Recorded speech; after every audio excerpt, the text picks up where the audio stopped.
अपने मतों को अपनी तरफ लोगों को करने के लिए ऐसे ऐसे मंच भाजपा के द्वारा सजाए जा रहे हैं। बिल्कुल। शांति प्रसाद भट्ट जी, जब आप कहते हैं दो राष्ट्रीय दल हैं जो इस प्रदेश में जिनको सत्ता का मौका मिला, तो सबसे बड़ा हितैषी कौन? एक तरफ बीजेपी का जनप्रतिनिधि सम्मेलन है अल्पसंख्यक, उसके बाद कांग्रेस भी इसी नक्शे कदम पर चल रही है।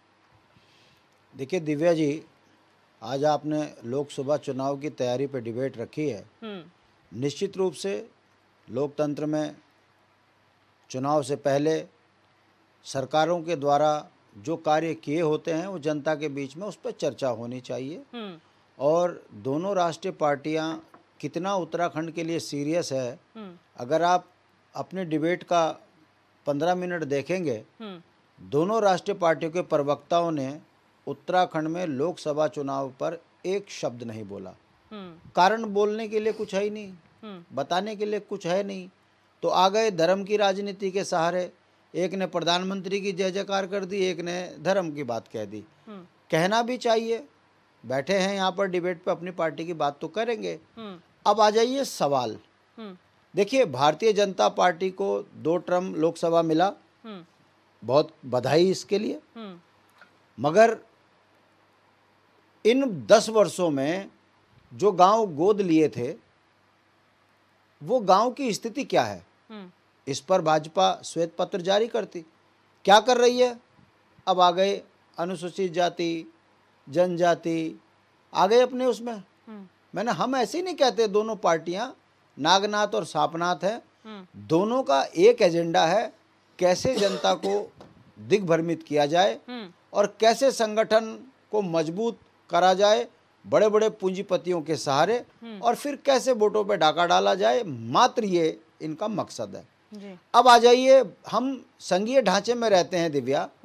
लोकसभा केंद्र से संबंधित जो हमारी योजनाएं यहाँ लागू होती हैं या कोई योजना यहाँ लागू करवानी होती है, उसके लिए लोकसभा का एक मेंबर बनाकर भेजा जाता है।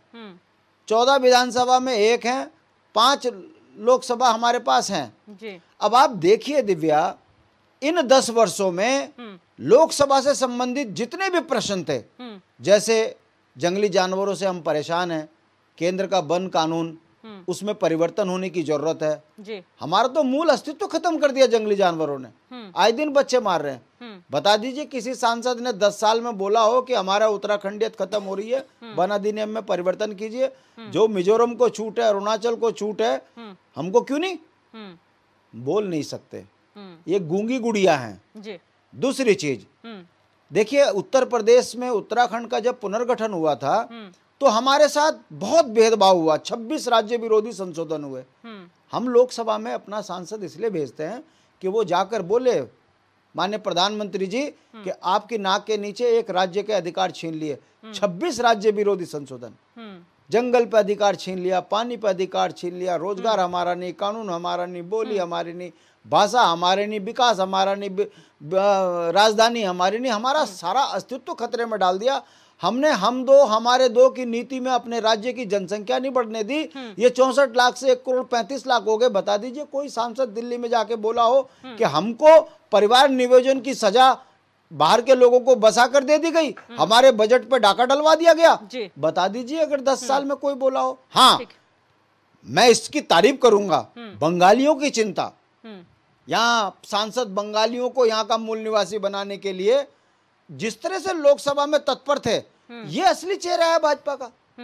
और अगर इसके बावजूद भी आपके पास विकास का कोई खाका ना हो, माननीय मोदी जी, और आपके 5 सांसद ये बता नहीं पा रहे हैं कि जो गांव गोद में आपने लिए, वहां गांव की महिलाएं सड़कों पे प्रसव क्यों कर रही है?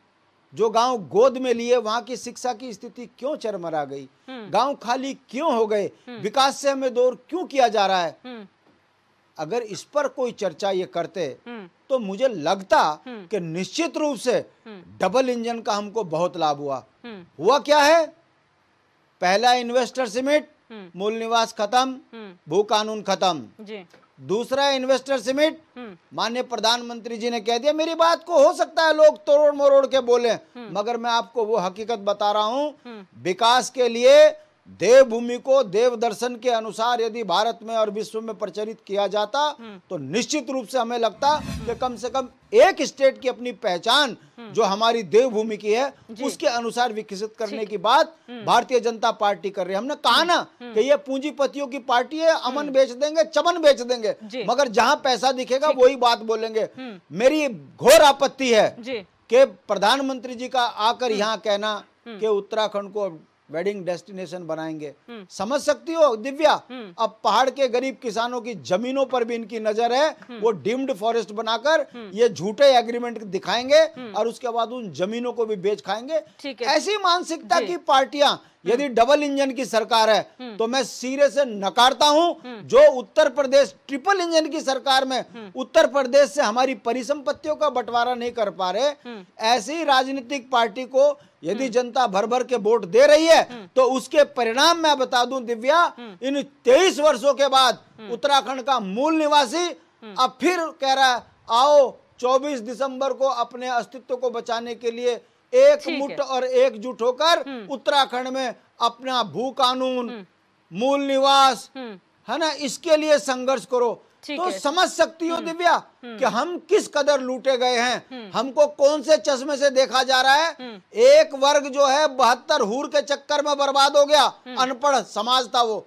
दूसरा, उसे ऐसे सपने दिखाए जा रहे हैं जुमलों के कि उसको भी यहाँ पर राम के नाम से ठगा जा रहा है। मेरा यह मानना है जिस दिन ये सच जनता की समझ में आ गया, भारतीय जनता पार्टी का नाम लेने वाला नहीं मिलेगा। उत्तराखंड से लेकर देश में ये बहुत बड़े जुमलेबाज हैं, झूठ के सारे सत्ताएं चला रहे हैं। शहर और शहर के इर्द गिर्द विकास का ताना बाना और उसमें भी 40% कमीशन के अलावा इनकी कोई नीति नहीं है, इसीलिए लोकसभा पर ये 4 शब्द बोलने को तैयार नहीं। ठीक है, डीके पाल जी, आपका क्या कहना है अनुसूचित जाति जनप्रतिनिधि सम्मेलन, क्योंकि भारतीय जनता पार्टी कहती है कि ये चुनाव से पहले की कोई रणनीति नहीं बल्कि हम हमेशा से ही करते आए हैं। नहीं, आज की जो डिबेट थी वो थी भारतीय जनता पार्टी